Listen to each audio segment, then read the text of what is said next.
welcome back to the reading of the poem of the Man God, written by Maria Valtorta, Volume 3. Chapter 365, Part 1. Letters from Antioch. 22nd January 1946. Jesus has left Bethany, together with those who were with him, that is, Simon Zealot and Marcion. But they have been joined by Anastasia, who is completely covered by her veil, and is walking beside Marcion, while Jesus is a little behind them with Simon. The two couples are speaking while walking. They are talking on their own of what is closest to their hearts. Anastasia says to Marcion, continuing on the same subject of their conversation, "I am dying to meet her. The woman is perhaps speaking of Eliza of Bethsur. Believe me, I was not so deeply moved when I got married or when I was declared a leper.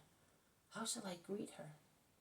And Marcion, with a kind smile, which is grave at the same time, replies, "Oh, with her true name, Mother.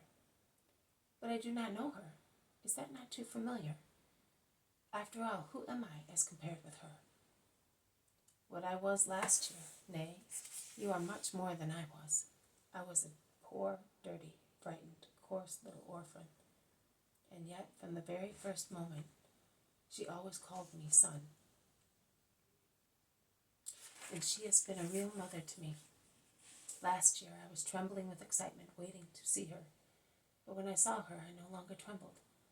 I no longer suffered from the terror that had remained in my blood since I had seen, with the eyes of a boy, burst the fury of nature, which destroyed my house and family completely. And later still, with my eyes of a child, I had to see how man can be more cruel than jackals and vampires. And I trembled, I wept all the time, and I felt here a painful sensation of fear, of grief, of hatred, of everything. In a few months I became acquainted with all the evil, sorrow, and cruelty there is in the world, and I could not believe that there was still kindness, love, protection. How? When the Master took you? And when you were among his disciples, who are so good? I still trembled, sister, and I still hated. Oh, it took me a long time to be convinced that I was not to be afraid.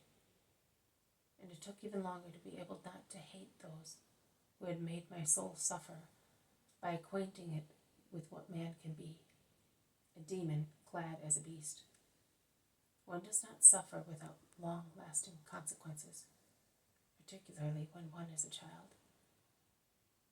A mark is left, because a child's heart is still tender and warm with the kisses of his mother, and it hungers more for kisses than for bread. And instead of kisses, he receives blows. Poor child. Yes, poor, so poor. I no longer had any hope in God or respect for men. I was afraid of men. Even when I was close to Jesus or in Peter's arms, I was afraid. I used to say, "Is it possible? Oh, this will not last. They will get tired of being good, too." And I was longing to be with Mary. A mother is always perfect, is she not? And in fact, when I saw her, when I was in her arms, I was no longer afraid. I understood that my past was over, and that from hell I had come to paradise. When I saw that they were forgetting about me and leaving me aside, I was upset for the last time. I always suspected mischief, and I cried. Oh, how lovingly she embraced me then. I never mourned my mother's death again since that moment, and I did not tremble any more. Mary is kindness and peace for unhappy people. And I need kindness and peace too, says the woman with a sigh. And you will shortly have peace. See the greenery down there? That is where it is hidden, in the house at Gethsemane. And will Eliza be there as well? What shall I say to them? What will they say to me? I do not know whether Eliza is there. She was ill. Oh, she will not die. If she did, who would accept me as a daughter? Be not afraid, he said. You will have a mother and a home, and that is what will happen. Let us walk a little quicker. I cannot restrain myself when I am near Mary. They quicken their steps, and I can no longer hear them speak. The zealot notices that they are almost running along the crowded road, and he says to Jesus, "They look like brother and sister. See how friendly they are?" Margin is good company for anybody. It is a difficult virtue, and it is so necessary for his future mission. I am taking care to increase such favorable disposition in him because it will be very useful to him. You are training him according to your own taste, is that right, Master? Yes, his age allows me to do so. And yet, you were able to mold also John Felix. Yes, because he let me destroy him and recreate him completely. That is true.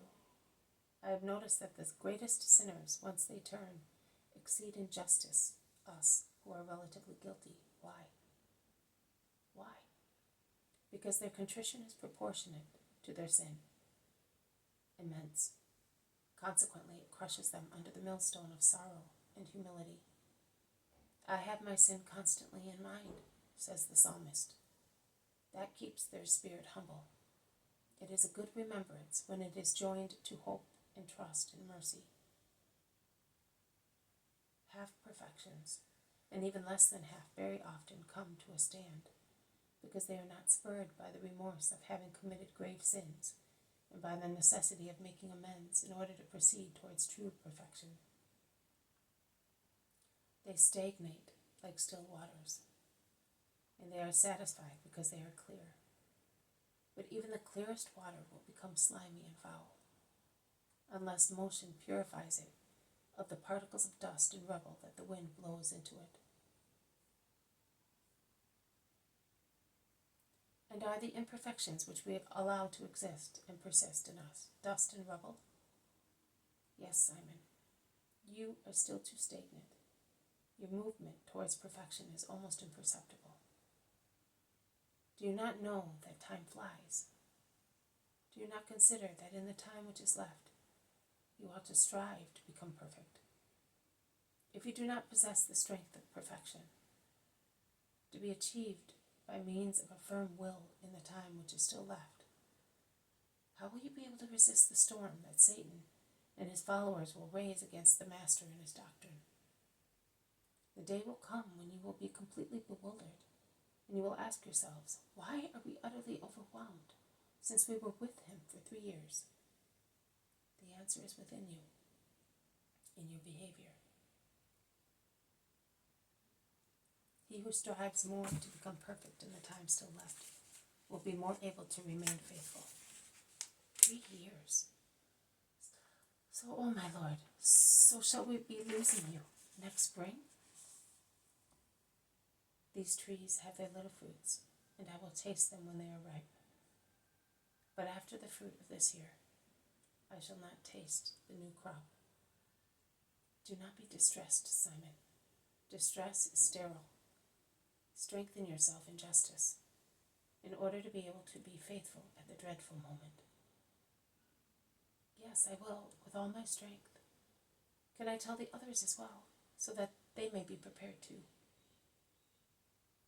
Yes, you can, but only those with a strong will do it. And what about the others? Will they be lost? No, but they will be severely tried by their attitude. They will be like one who thought that he was strong and finds himself knocked down and defeated. They will be dumbfounded and humiliated, humble at last, because, believe me, Simon, if there is no humility, it is not possible to proceed.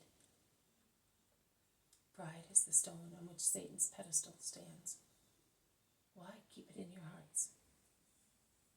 Is that dreadful, being a pleasant master? No, Master, he is not. And yet, you keep in your hearts the supporting point, the chair for his lessons. You are full of pride. You have it for everything and for every reason.